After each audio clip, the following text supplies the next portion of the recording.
बिस्मिल्लाहिर्रहमानिर्रहीम। अस्सलाम वालेकुम नाज़रीन, आप यूट्यूब चैनल देख रहे हैं। मैं इमरान खान हूँ। नाज़रीन, बलूचिस्तान में एक इंतहाई अफसोसनाक वाक़या पेश आया और ये खौफनाक हक़ाइक़ हैं इसके मैं आपके साथ शेयर करता हूँ। बलूचिस्तान का एक वस्ती ज़िला है सोराब। यहाँ पे एक हौलनाक वाक़या हुआ जिसके नतीजे में बड़े पैमाने पर सिविलियन जो हैं वो जाँ बहक हो गए हैं। आज जो इन्फॉर्मेशन मकामी मीडिया से आ रही है या कासिम सूरी साहब ने बताई या दीगर कुछ लोगों ने जो बलूचिस्तान से जिनका ताल्लुक है उन्होंने बताई, उस इन्फॉर्मेशन के मुताबिक पाकिस्तान फोर्सेस की जानिब से एक फ़िज़ाई हमला किया गया जिसके नतीजे में जो लोग जाँ बहक हुए उनमें 9 बच्चे, 7 ख़वातीन और 12 मर्द शामिल हैं। और इनमें बच्चे जो हैं वो दूध पीते बच्चे भी हैं, बहुत छोटे बच्चे हैं। अगर आप ये तस्वीर और वीडियो में आपको दिखा पाता तो आपका दिल दहल जाता। ये बड़ा खौफनाक इंसिडेंट है, बड़े हौलनाक मनाजिर हैं जो उसके मैं देख रहा हूँ और ये बड़े तकलीफ दह मनाजिर हैं। इसमें पहले हम देख लेते हैं कि मौक़िफ़ किसका क्या है और ये किया क्यों गया और ये वजह क्या बनी। देखिए, इसमें जो एक स्टेटमेंट है वो तो वज़ीर आला बलूचिस्तान का है। सरफराज बुगटी ने कहा कि सोराब में 18 दहशतगर्दों का खात्मा काबिल तहसीन है। वाक़े में कीमती इंसानी जानों के ज़िया पर दिली अफसोस है। और जो ये बात की पहले सरफराज बुगटी ने, उसमें उन्होंने एक अलग तरह का स्टेटमेंट दिया, लेकिन फिर जब DG ISPR का स्टेटमेंट आया वो किसी और तरह का आया। वो ये कहते हैं कि सोराब में बारूदी मवाद से भरी हुई गाड़ी तैयार की जा रही थी और ये धमाके से तबाह हो गई गाड़ी और इसमें 8 दहशतगर्द हलाक हो गए। इलाके में मौजूद 3 शहरी भी जाँ बहक हो गए।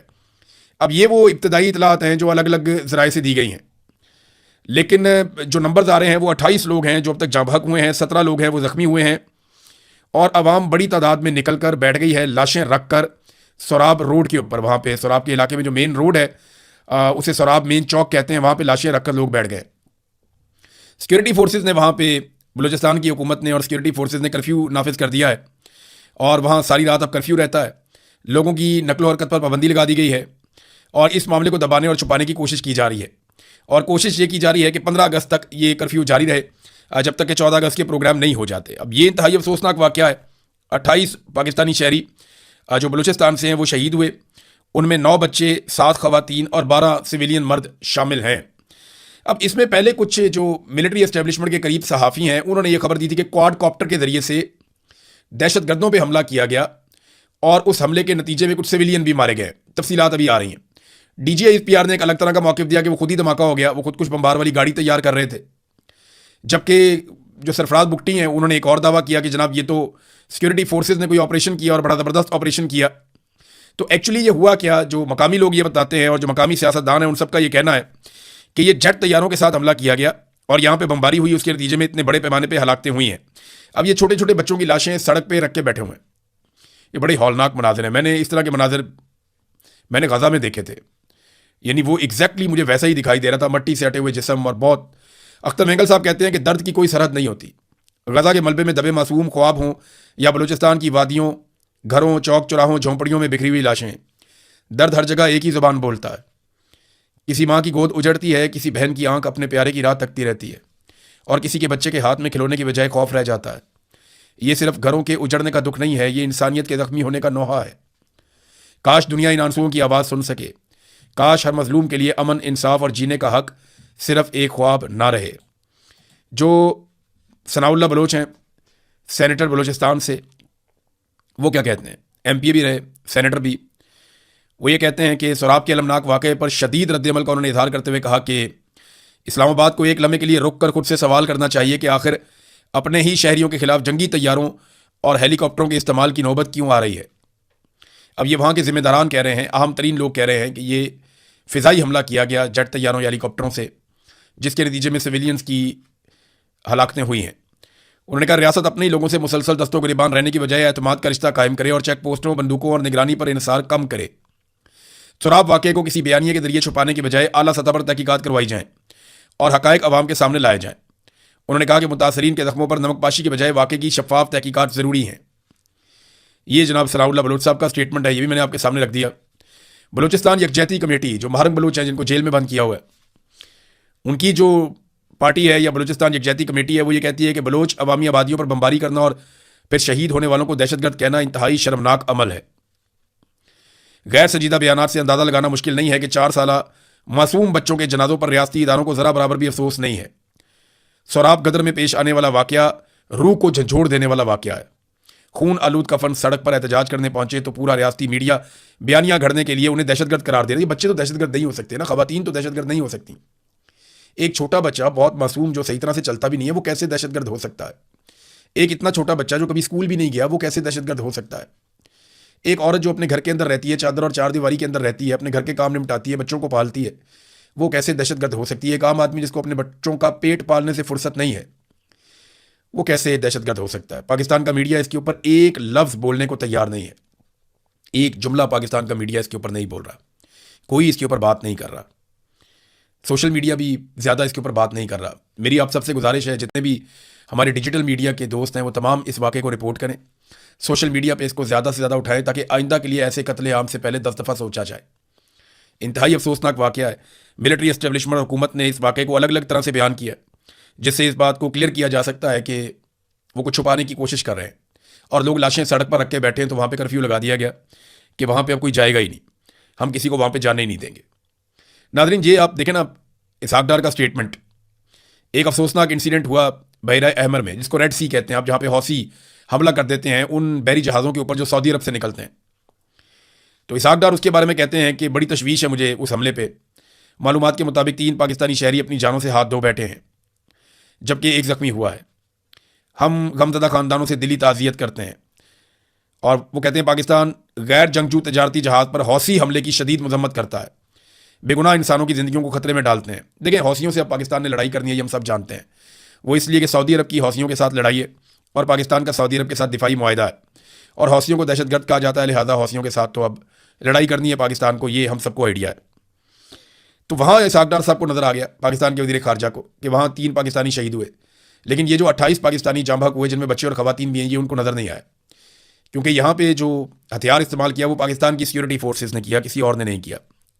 BNP अख्तर मेंगल साहब की जो पार्टी है उसने 16 तारीख को पूरे बलूचिस्तान में हड़ताल का ऐलान किया इस वाक़े के ख़िलाफ़, जबकि BYC ने, बलूचिस्तान यकजहती कमेटी ने, आज के दिन में एहतजाज का और बलूचिस्तान के अंदर भरपूर एहतजाज का उन्होंने ऐलान किया है।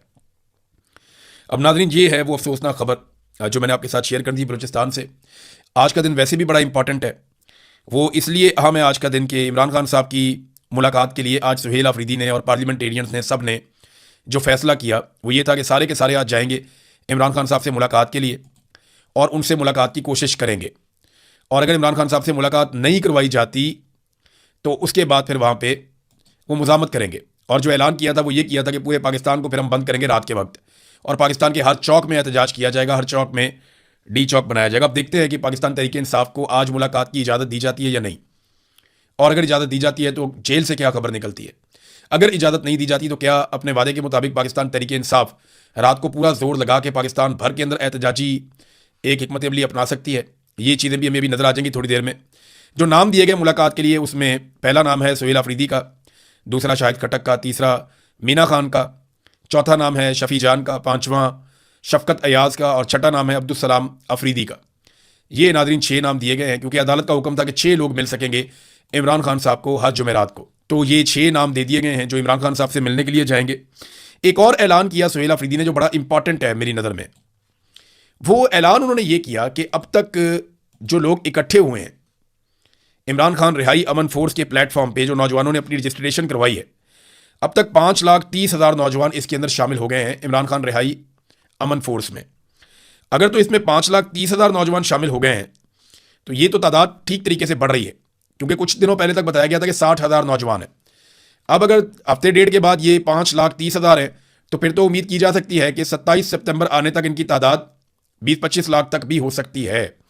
और इतने बड़े पैमाने पर अगर नौजवान रजिस्टर्ड हो जाते हैं और फिर वो निकलते हैं बारी बारी एहतजाज करने के लिए और वो एक ऑर्गेनाइज तरीके से चलते हैं तो फिर तो मिलिट्री एस्टेब्लिशमेंट के लिए मुसीबत खड़ी हो गई। देखिए, आज़ाद कश्मीर में जो लोग हैं उनकी तादाद कोई बहुत बड़ी नहीं है, यानी उनकी वैसे ही आबादी बहुत कम है। 45 लाख की टोटल आबादी है, उसमें से भी सिर्फ एक इलाके के लोग हैं मुख्तलिफ एरिया से आके, वो एक जगह पे 10-15 हज़ार लोग हैं, एक जगह पे 20,000 लोग हैं, वो अलग अलग जगहों पे वो एहतजाज करते हैं। तो वो टोटल 50-60 हज़ार लोगों ने मुसीबत डाली हुई है। ज़्यादा होते हैं तो वो बहुत बड़ी तादाद में भी हो जाते हैं, लेकिन जब वो कम होते हैं तो फिर भी वो 20-25 हज़ार लोग तो रहते हैं, 10 हज़ार तो रहते ही हैं एक आधी जगह पे। तो उन्होंने मुसीबत डाली हुई है। अगर पाकिस्तान तहरीक इंसाफ वाकई में लाखों नौजवान इकट्ठे कर पाए तो एस्टेब्लिशमेंट के लिए वाकई ही मुसीबत बन जाएगी, जिससे निकलना उनके लिए मुश्किल होगा। बलूचिस्तान की नाज़रीन हम बात कर रहे थे ना, ये देखें एक और खबर बलूचिस्तान से। ये खबर देखें, आप अपना सर पीटेंगे कि ये क्या हो रहा है बलूचिस्तान में। ये देखें आप, ये एक बुजुर्ग हैं, ये आपको नजर आएंगे इस तस्वीर में। ये देखें, इनको लोग हाथ में ला रहे हैं, छोटी सी वीडियो है, ये जरा देख लें आप। इनकी उम्र 70 साल है। ये गवर्नर है बलूचिस्तान के, शेख जाफर खान मंदोखेल। शेख जाफर खान मंदोखेल साहब जो हैं, ये 70 साल इनकी उम्र है, बलूचिस्तान के ये गवर्नर हैं। और अक़वाम मुत्तहिदा में एक कॉन्फ्रेंस हो रही है, जिस कॉन्फ्रेंस का नाम है youth and artificial intelligence summit 2026। यानी 2026 का जो समिट हो रहा है नौजवानों और आर्टिफिशियल इंटेलिजेंस के ऊपर, उसमें पाकिस्तान की नुमाइंदगी के लिए अक़वाम मुत्तहिदा में भिजवाया गया किसे? 70 साल गवर्नर बलूचिस्तान को।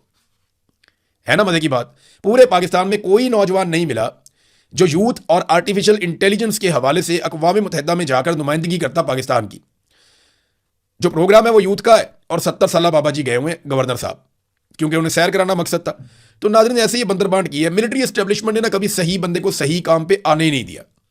जानबूझकर उन्होंने हमेशा ये किया। उन्होंने कहा ठीक बंदा ठीक जगह पे आएगा, वो लगेगा, वो सवाल करेगा, वो पूछेगा ये क्यों करते हैं, वो क्यों करते हैं, वो क्यों करते हैं, हम क्या जवाब देंगे? वो कहते हैं उठाओ नालायक आदमी को लगाओ। जिस बंदे का जो काम है उससे नहीं करवाना, किसी और बंदे से करवाओ, ताकि कोई सवाल ही ना करे, पूछे ही ना कि गलत क्या और सही क्या है। 70 साल के बाबे को उठा के भेज दिया, और भेज दिया कहां पे?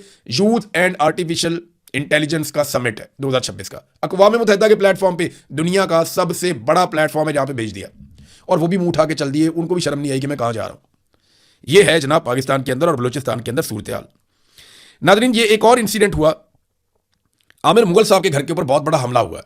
आमिर मुगल जो है वो पाकिस्तान तहरीक इंसाफ के अहम रहनुमाओं में से एक हैं, और ये बड़ी मुश्किलात में है। मैं इनके बारे में ज़ाती तौर पे बहुत सारी ऐसी चीज़ें जानता हूँ कि इन्होंने बहुत मुश्किलात देखी हैं, बहुत ज़्यादा, लेकिन ये अभी तक गिरफ्तार नहीं हुई। इनकी बड़ी कामयाबी है।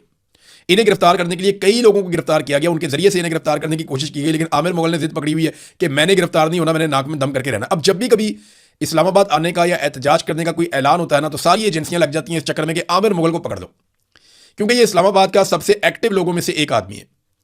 इस्लामाबाद के अंदर जब भी एहतजाज होता है, नौजवानों को मोटिवेट किया जाता है, उसमें एक बड़ा किरदार आमिर मुगल का भी होता है। बहुत सारे और लोग भी काम करते हैं, ऐसा नहीं है कि रावलपिंडी इस्लामाबाद में बाकी लोग काम नहीं करते, लेकिन आमिर मुगल का बाकायदा हर मरतबा रोल होता है, और वो असर डालता है, वो फर्क पैदा करता है।